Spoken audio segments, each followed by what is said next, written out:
E tem o Lula aí que falou que quer regulamentar as mídias, né? E ele, pra mim, é o cara que vai ganhar, provavelmente. Ele tá aí na disputa na frente. O Lula é um político nato, né? Um dos maiores políticos que a gente tem no país. A gente dá para ver aí todos os acordos que ele está fazendo e a sinalização para o mercado, né? Você sabe que eu sou do PSOL, que nasceu de uma disputa que ocorreu lá em 2002, daí aí teve um racha e nasceu o PSOL. E aí é incrível, hoje em dia, eu estou vendo até a parte do meu partido, não todo o partido, que já está pulando, não querendo ter candidatura própria, não querendo estar discutindo o que a gente precisa discutir de debate sobre o que a gente quer de futuro, no primeiro turno querendo apoiar já o Lula.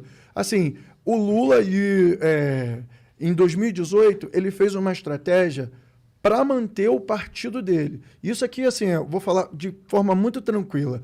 O Lula, ele manteve a candidatura dele até o final para que ele pudesse manter a maior bancada, a segunda maior bancada, ele conseguiu eleger e que o partido dele ficasse.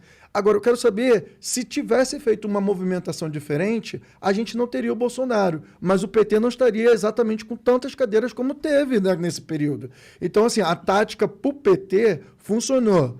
Mas a tática para o Brasil não funcionou, porque a gente tem um Bolsonaro, a gente tem mais de 600 mil pessoas que morreram aí, famílias devastadas por causa de uma política de partido, mas não uma política de nação.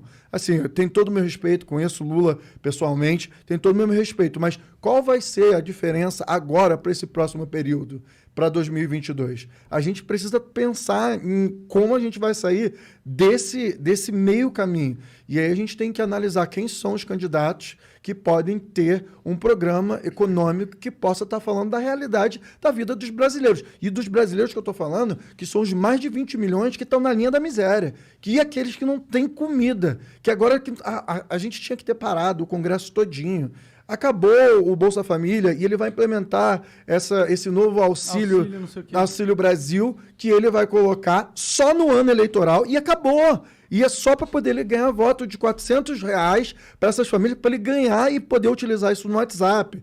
Por que que todo mundo do campo, de todos os campos ali, principalmente da oposição, simplesmente não parou, sentou lá na cadeira do Lira e tirar o Lira? E isso também me lembra outra coisa, que aí eu tenho que tirar do meu peito, porque esse ano, estrategicamente, né, eu e alguns deputados da bancada do PSOL apoiamos a candidatura do Baleia Rossi. Não tenho nada em comum com o Baleia Rossi, mas ele é um político mais parecido com o Rodrigo Maia. Rodrigo Maia ferrou pra caralho a população brasileira com a reforma da Previdência, passou o teto de gastos, fez um montão de caralho a quatro. Mas você tinha diálogo. E quando o Bolsonaro falava as merdas que ele continua falando e fez todas as coisas que ele estava fazendo, ele era um cara que estava ali se posicionando, pelo menos mostrando que tinha um impasse ali. E aí teve uma galera, e principalmente o Juliano, né, o presidente do partido, que foi me criticar pela posição que eu queria ter de tática e foi me comparar a Tabata Amaral.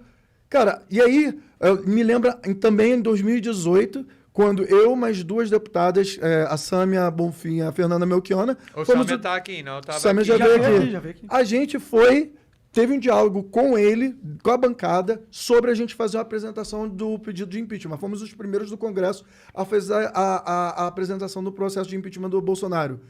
O cara não escreveu uma carta para deslegitimar deputados do partido para poder fazer o processo de impeachment do Bolsonaro.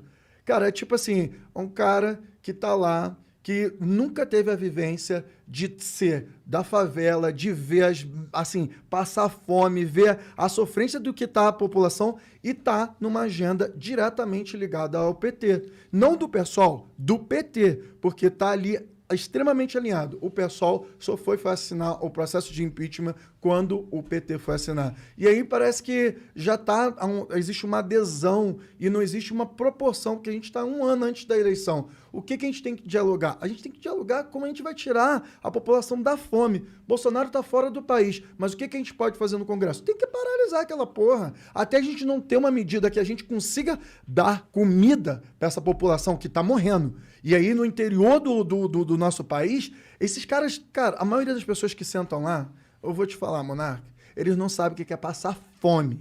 Passar fome. Eu, quando eu saí de casa, eu passei fome, comer do lixo. Sabe o que é passar um Natal? Você ter que ir lá no Ceasa, pegar resto de fruta para você colocar na sua mesa.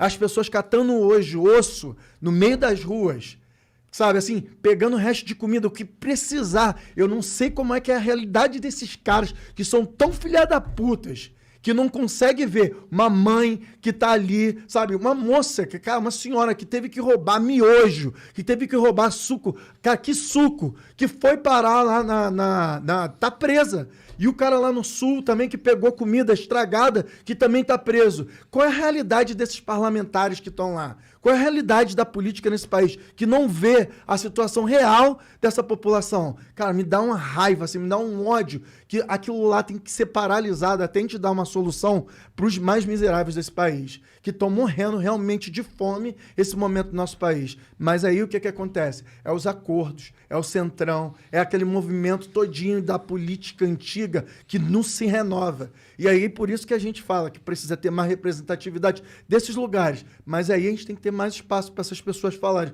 E por isso que a gente tem que estar tendo esses diálogos em todos os espaços possíveis, para poder a gente alcançar essas pessoas. Como são pessoas da minha família que votaram no Bolsonaro. Mas aí agora, eu vou ficar sem falar com todas as pessoas que votaram no Bolsonaro nesse último período? Eu tenho que dialogar, assim como eu dialogo com os parlamentares lá.